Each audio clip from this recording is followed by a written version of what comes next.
नमस्ते दोस्तों, स्वागत है आपका आज के अध्याय में। एक नया अध्याय, एक नया सवाल। 22 अप्रैल 2025 को पहलगाम में जो खूनी हमला हुआ, उसकी सच्चाई क्या है? 26 मासूम लोगों की जान चली गई। भारत पाकिस्तान के रिश्ता टूटने के कगार पर हैं और देश में हल्ला मच गया है। क्या ये सिर्फ आतंक था या इसके पीछे कोई बड़ा गेम है? तो चलिए आज इसके बारे में ज़्यादा से ज़्यादा जानते हैं।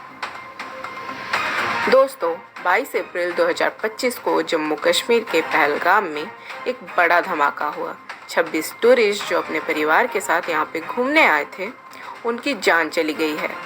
द हिंदू ने बताया, ये हमला द रेजिस्टेंट फ्रंट ने अपने ऊपर लिया, जिससे पाकिस्तान से संबंधित माना जाता है। एनडीटीवी ने प्रकाशित किया कि पीड़ितों से अटैकर ने धर्म संबंधित प्रश्न पूछे, जो इस घटना को और भी गंभीर बनाता है। इसके तुरंत बाद भारत ने एक कूटनीतिक कदम उठाया। इंडस वाटर ट्रीटी, जो 1960 से भारत पाकिस्तान के बीच जल संधि का आधार था, इसको स्थगित कर दिया गया है। इसके साथ ही लंदन और अमृतसर में बड़े विद्रोह प्रदर्शित हुए हैं, जो जनता के आक्रोश को दर्शाते हैं। ये घटना न केवल सुरक्षा पर बल्कि भारत के पर्यटक और अंतर्राष्ट्रीय संबंधों पर भी प्रश्न उठाता है। तो चलिए इस घटना के 3 प्रमुख प्रभावों के विषय में चर्चा करते हैं। प्रथम, सुरक्षा विषय पर सवाल। पहलगाम जैसे पर्यटक स्थल पर यह हमला सुरक्षा क्षेत्र की कमजोरियों को उजागर करता है। टाइम्स ऑफ इंडिया ने बताया कि राष्ट्रीय सुरक्षा एजेंसी अब इसकी जांच कर रहे हैं क्या भारत के पर्यटक स्थलों पर सुरक्षा को और सुदृढ़ करने की आवश्यकता है या ये एक व्यापक आतंकवादी रणनीति का हिस्सा है।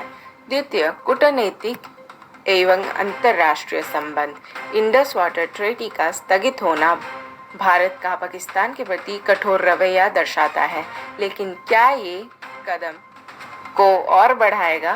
विदेशी मीडिया भी इसके चर्चे में लगे हुए हैं, जिसमें भारत के इस निर्णय को एक विद्रोह संकेत माना गया है। क्या ये भारत के लिए लाभदायक होगा या नया विवाद को जन्म देगा? तृतीय, पर्यटन उद्योग का असर।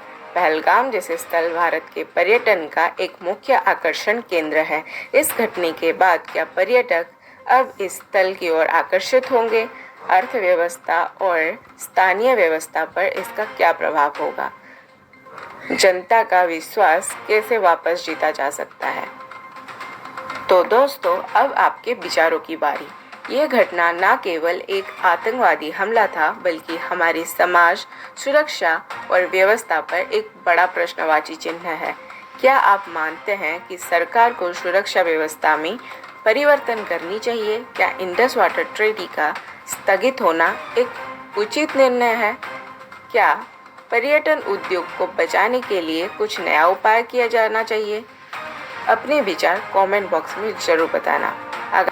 अगर आप चाहते हैं कि हम इसके किसी विशेष पहलू जैसे सुरक्षा या पर्यटन पर और भी चर्चा करें, ये था आज के अध्याय का विषय, जहां हर घटना के पीछे की सच्चाई और प्रभाव की चर्चा होती है।